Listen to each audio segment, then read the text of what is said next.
একটু সময় চুপ করে থাকে, যখন তার কথা বলার কিছুই থাকে না, এবং যখন অনেক কথা থাকে কিন্তু সে বলতে পারে না।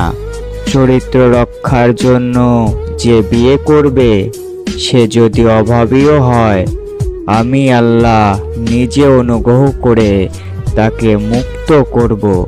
সূরা নূর আয়াত নাম্বার 32।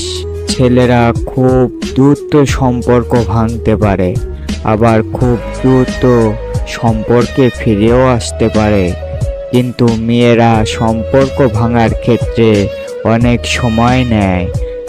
আর একবার যদি সম্পর্ক ভেঙে ফেলে, তাহলে তারা আর কখনো ফিরে আসতে চায় না। আগুনে পুড়ে যেমন স্বর্ণ তৈরি হয়, তেমনি খারাপ সময় থেকে উঠে মানুষ মজবুত হয়ে ওঠে।